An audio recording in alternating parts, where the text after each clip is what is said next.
मेरे सभी साथियों, तेलंगाना के मैं आप लोगों से गुजारिश करता हूँ, निवेदन करता हूँ, अपील करता हूँ।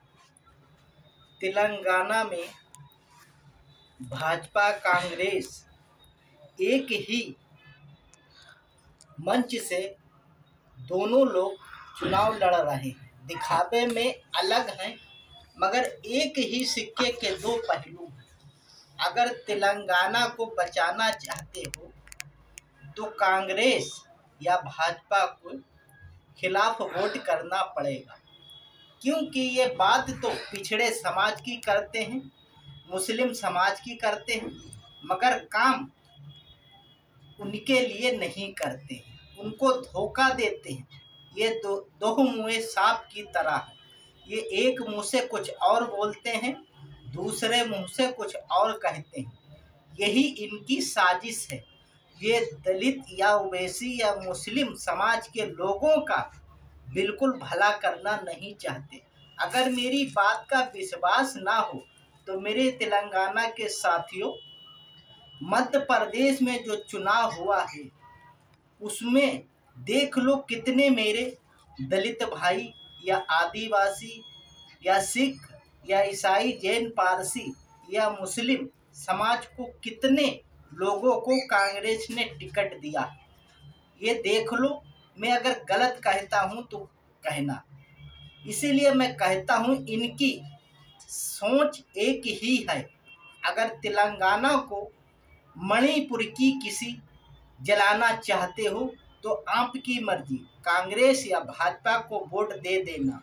अगर बचाना चाहते हो तो कांग्रेस भाजपा को खिलाफ वोट करना पड़ेगा। मुस्लिम समाज को ये बर्बादी के कगार पर ले जाने वाली ये दोनों पार्टियां हैं। दलित समाज को भी किनारे पे लगाने वाली ये दोनों पार्टियां हैं। अब तक भारत में ऐसी कोई पार्टी नहीं थी जो मुस्लिम समाज के हकीकी बात कर सके और उनके हुकूक की बात कर सके। मस्जिद या मदरसे की बात नहीं, उन्हें हिस्सेदारी क्या है?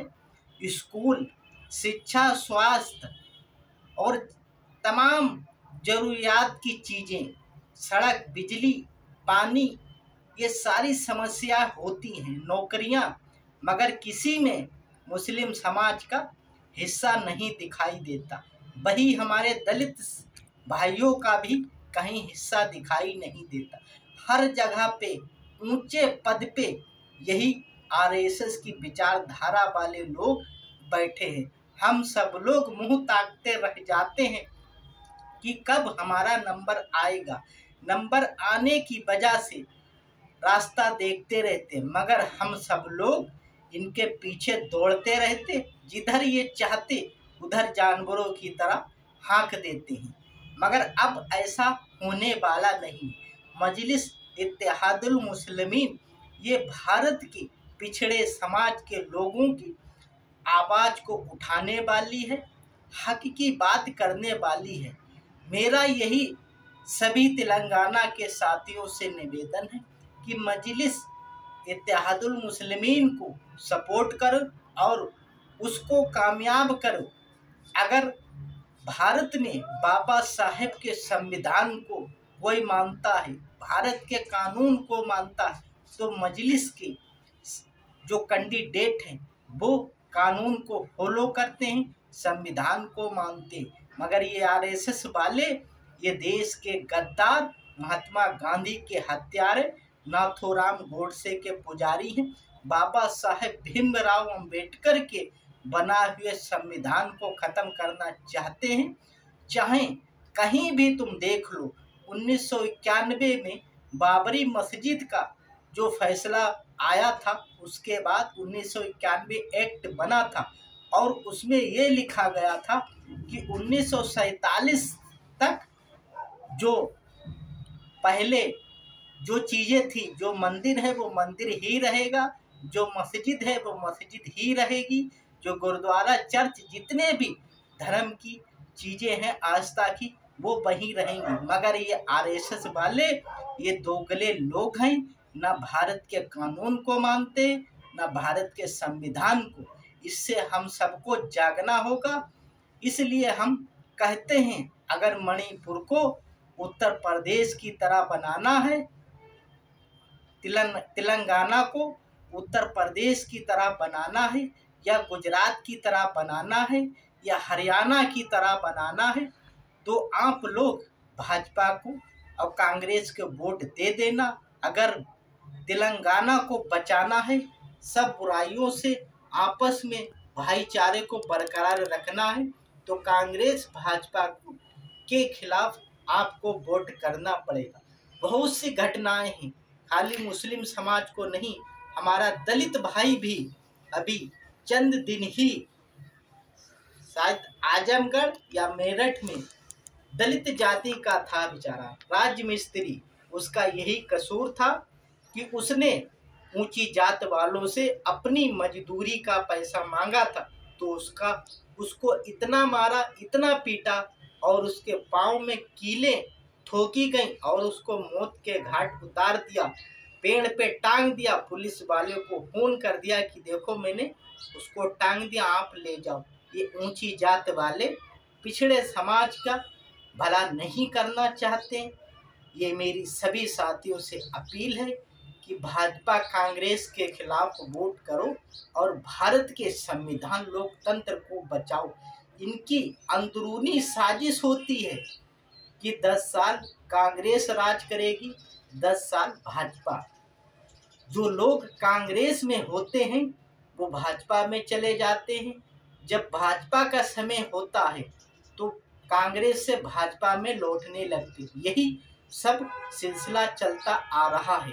अभी मध्य प्रदेश के चुनाव से पहले आपने देखा होगा, भाजपा के बड़े बड़े नेता हजारों गाड़ियों की लश्कर के साथ कांग्रेस में शामिल होते हैं। ये मेरे भाइयों सोच लो, जिनके पास 1000 गाड़ियों का साधन हो वो कितने पैसे वाले होंगे। और भाजपा जो सरकार अभी तक 2014 के बाद बनी है, इसने सबसे पहले यही काम किया है, भाजपा आरएसएस को मजबूत किया है, लोगों को मजबूत किया है, अमीर बनाया है, और बाकी जनता को गरीबी की आग में झोंका है, महंगाई की आग में झोंका है, स्कूलों को बंद किया है, हर जगह पर ऊंचे पद पे आरएसएस की विचारधारा वाले लोगों को बैठाया है। दलित, आदिवासी, सिख, ईसाई, जैन, पारसी, इन सबको किनारे पे लगाया है। ये आरएसएस की विचारधारा वाले लोग हैं, इनसे हम सबको सीखना पड़ेगा। इससे सारी हमारे भारत के सारी जो जनसंख्या है, सभी साथी इस बात को ध्यान दें कि दलित, आदिवासी जो ये मंदिरों के लिए, अभी तुमने चंद दिन ही मोदी जी को देखा होगा मथुरा में, ये कहते हैं मथुरा में विकास होगा। हाँ, बिल्कुल विकास होगा, क्योंकि ये आरएसएस की विचारधारा वाले लोग हैं। ये चाहते नहीं कि गरीब जनता के लोगों का विकास हो, बड़ी बड़ी फैक्ट्रियां लगें, लोगों को नौकरियां मिले और जनता खुशहाल रहे। इनका मकसद यही है कि मंदिरों का विकास करो और मनुवादी आरएसएस विचारधारा वाले लोगों को वहाँ पर बैठाओ और मलाई खाने को दो, और गरीब हमारा मजदूर किसान भाई तड़पता रहे भूख से, इन्हें इससे कोई मतलब नहीं। राम मंदिर को देख लो, ये ट्रस्ट बना जो, इसमें कोई भी हमारा ना दलित है, ना आदिवासी, ना सिख, ना जैन, ना पारसी, किसी धर्म का तुम्हें इस ट्रस्ट में शामिल नहीं मिलेगा। और कौन है? मनुवादी आरएसएस की विचारधारा वाले लोग बैठे हैं। और मौतें किसकी हुई हैं?